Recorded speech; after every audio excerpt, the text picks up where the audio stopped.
professor! Seja bem-vindo ao nosso curso Me Deixem Fazer Arte.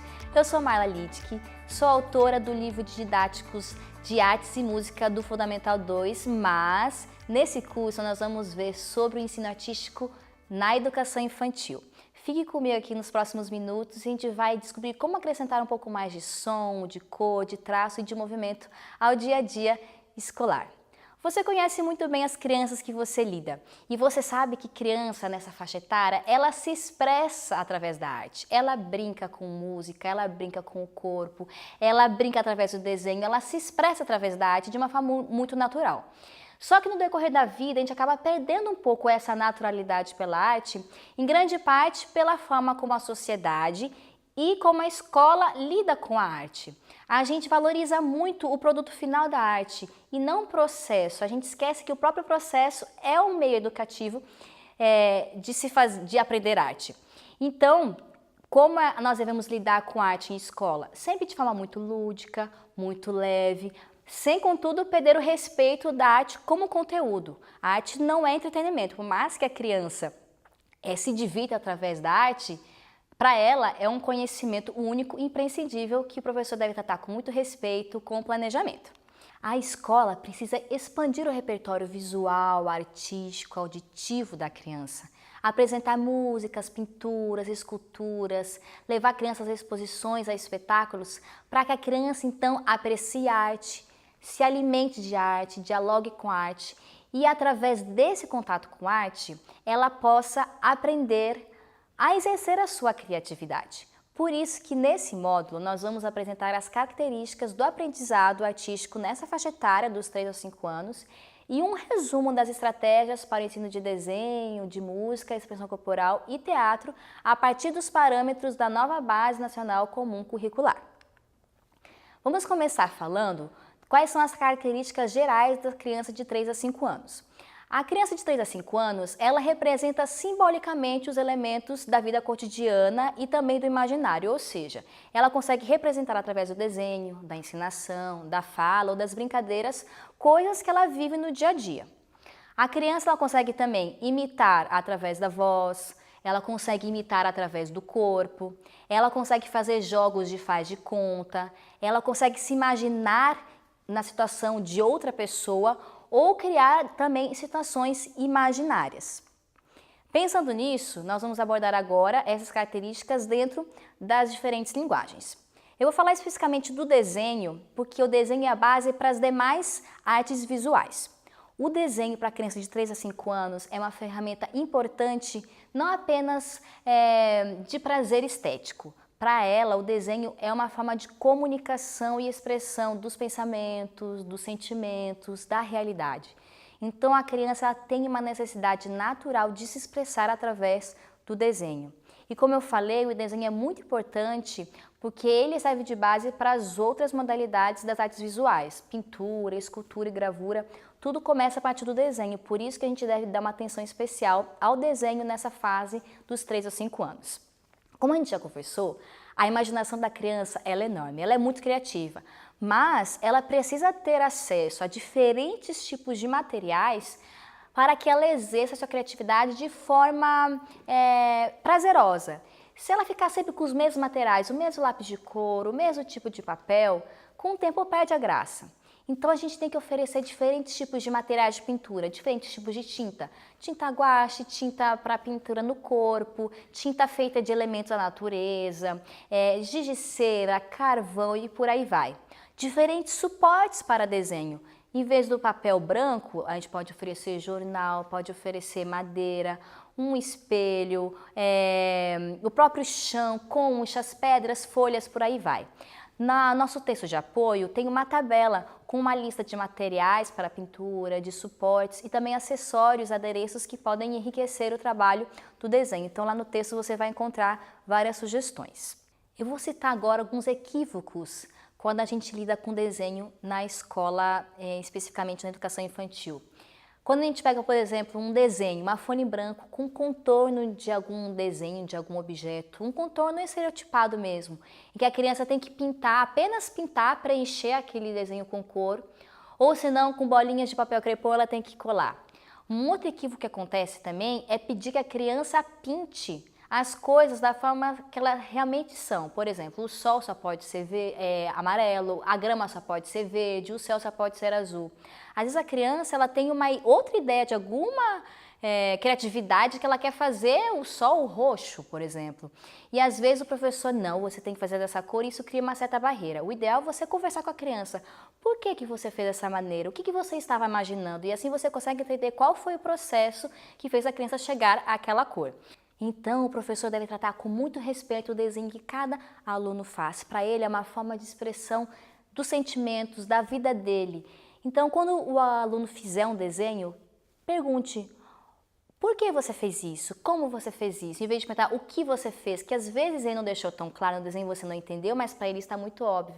E se você pergunta o que, ele fala assim, nossa, mas não está aparecendo o que eu fiz no desenho? Então pergunte sempre como você fez, o porquê você fez, e assim você vai estar respeitando a arte do seu aluno. As outras modalidades visuais, pintura, modelagem, gravura e esculturas também são muito importantes e nós vamos abordar um pouco sobre elas nos exemplos de atividades nos blocos a seguir. Vamos falar agora sobre a música. A Base Nacional Comum Curricular, ela parte do pressuposto que o nosso mundo é cheio de som, cheio de música e que basta a gente prestar atenção que tem música nas coisas mais simples ao nosso redor e que a gente pode usar instrumentos do cotidiano para produzir música, seja o nosso corpo, seja uma colher de pau, seja uma garrafa vazia, uma panela, tampa, pedra, basta a gente usar a criatividade para produzir música. A partir disso, a gente tem várias estratégias que são muito fáceis e comuns de trabalhar música nessa faixa etária de 3 a 5 anos. Por exemplo, brincadeira de roda. Brincadeira de roda está acessível a todos os alunos, a toda a escola, a qualquer ambiente. Criança, ela naturalmente gosta de brincar de roda e é um trabalho rico musical, rítmico, artístico que você pode explorar bastante e mesmo que você não tenha formação em música, o professor ele consegue conduzir de forma tranquila a brincadeira de roda. Outra coisa, acompanhar o ritmo ou a pulsação de alguma música com palmas, com instrumentos convencionais como o pandeiro, um chocalho, um ganzá ou até mesmo instrumentos não convencionais que podem ser fabricados pelos próprios alunos ou eles podem trazer objetos do cotidiano para produzir ritmo ou pulsação. Outra coisa que é uma estratégia é ouvir música com seus alunos, música instrumental, música cantada, música regional de diferentes países. Aumentar o repertório musical do seu aluno é uma estratégia também muito importante para essa faixa etária.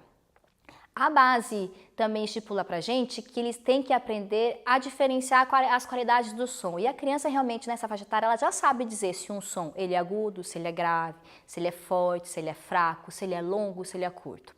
Outras duas estratégias que é andar na pulsação e brincar com a rima, nós vamos aprender um pouquinho mais quando eu falar na parte prática nos próximos blocos. Lembrando que, mais do que tudo, a nossa voz é um instrumento mais rico e está acessível a todos. Com a voz a gente desenvolve o sentido melódico, desenvolve a afinação, respiração, então coloque essas crianças para cantar muito. Canções curtas, canções fáceis, melodias que são acessíveis para elas, que não são canções nem graves, nem agudas e também com letras fáceis. E sabe o que é mais legal? Associe sempre movimentos às canções, porque a criança nessa idade ela aprende música através do movimento. Com isso também a gente insere toda a parte de expressão corporal. O movimento dentro da música ele é muito importante para a gente compreender o ritmo da música. Então, com a música a gente pode trabalhar, por exemplo, os movimentos locomotores, como andar, como correr, pular, galopar durante uma música, por exemplo. A gente pode trabalhar movimentos que demonstrem a pulsação e o ritmo da música. Como eu já falei, as brincadeiras de roda também trabalham a questão do movimento e música. Movimentar-se livremente com músicas de diferentes andamentos ou pequenas coreografias de danças folclóricas brasileiras, por exemplo. Esse é um trabalho que você reúne a expressão corporal ao trabalho musical. E por último, mas não menos importante, vamos falar da linguagem artística do teatro. Geralmente o teatro na escola é usado como forma de recurso de apoio no aprendizado de outras disciplinas ou então numa apresentação para datas especiais. Você já deve ter visto aquele teatro em que junta todos os pais para assistir, onde é usado um palco, figurino, toda aquela estrutura que na verdade não é tão necessária para o aprendizado da criança de 3 a 5 anos. Na verdade, com eles a gente deve fugir desse teatrinho estereotipado, onde a forma de ensinar ou o texto é muito adulto ou senão copiada da televisão. Com eles, o que mais funciona é a dramatização livre, sem regras, e com isso eles vão aprender muito mais do que com teatro, onde tem um roteiro definido. Por exemplo, um recurso muito legal é você levar um baú, ou se não uma caixa, uma mala com vários acessórios, e através desses acessórios eles têm que criar personagens ou criar alguma história. Por exemplo, eu coloquei aqui um relógio, eu coloquei um óculos, coloquei uma escova de cabelo, aqui tem uma gravata, uma colher de pau, lenço, aqui tem a bandeira do Brasil. Você pode acrescentar, por exemplo, uma máquina fotográfica, um chapéu, uma bolsa e por aí vai. O que sua criatividade deixar, você coloca lá. E através desses elementos, os alunos eles podem criar histórias. Ou senão você pode colocar como elemento de início da dramatização uma música que vocês ouviram, uma pintura que você apresentou para eles, você pode colocar uma situação do cotidiano, uma notícia que apareceu no jornal. E eles podem unir tudo isso também aos materiais que você tem em sala de aula. Então essa dramatização livre é a melhor forma de eles aprenderem essa questão da encenação. Então, nesse bloco nós vimos a parte teórica de como proceder com o teatro, com a expressão corporal, com a música e com as artes visuais no ensino de 3 a 5 anos. E no próximo bloco nós vamos ver de forma prática essas estratégias que foram citadas aqui. Nós vamos entender quais são os objetivos que a base curricular propõe para a gente e como que a gente pode fazer atividades que contemplem esses objetivos. Fica com a gente que você vai conhecer um pouquinho mais.